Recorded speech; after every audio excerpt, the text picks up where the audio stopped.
Je pense que vous avez entendu le professeur Issoufou, professeur Barobi au niveau de l'Afrique. Vos réactions, est-ce que vous avez encore d'autres idées pour l'Afrique concernant ces élections?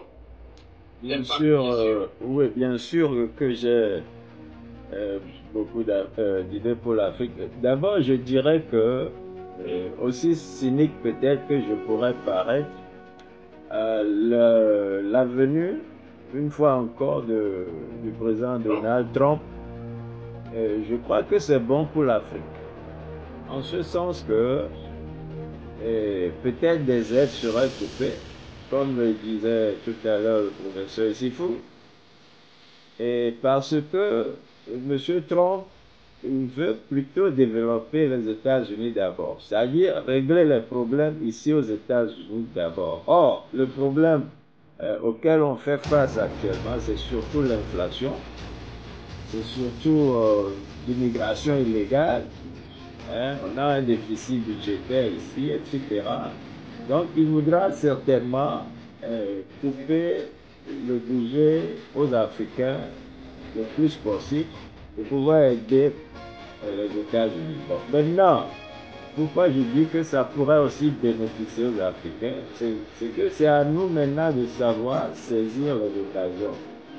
Et ça pourra nous rendre aussi matures en ce sens que les Africains que nous sommes avons pour habitude de ne tendre que la main. Il faut qu'on nous donne. MCC, on demande l'argent aux États-Unis. Il y a un projet prospère aussi, je crois. On demande tout le temps l'argent. Il faut que ça finisse avec l'arrivée de président Trump. Que les Africains se prennent en main. Et connaissant l'homme, c'est à nous maintenant de lui proposer sur le plan commercial ce qui peut avantager les États-Unis. Lui, il va le saisir, c'est un businessman. C'est d'abord ça qu'il faut en tirer comme quelque chose de positif pour ce que moi je vois pour l'Afrique. Autre chose aussi, c'est que quand on prend le président Donald Trump, beaucoup vous diraient qu'il est imprévisible. Mais en fait, l'homme, il s'adapte. C'est quelqu'un qui, par rapport au problème, trouve la solution et règle le problème. Il n'est pas figé. C'est pas quelqu'un qui, comme on le dit, s'il y a son policier, il faut le suivre de A à Z.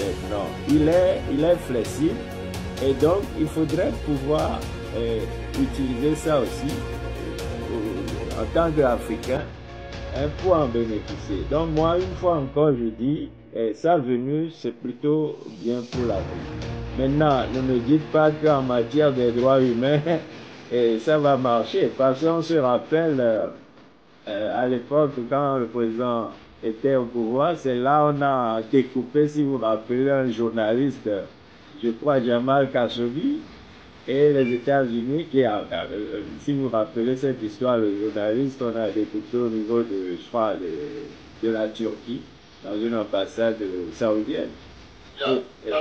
Voilà. Et qu'est-ce que le président avait dit à l'époque?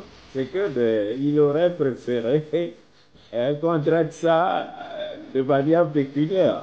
Il préférait des sous pour régler le problème plutôt que d'aller en guerre avec les Saoudiens. Donc, tout ce qui tournerait autour de l'économie, connaissant l'homme, je crois que c'est là-bas on devrait aller. C'est aux Africains maintenant de s'adapter à ce monsieur-là qui est le président de la Trump.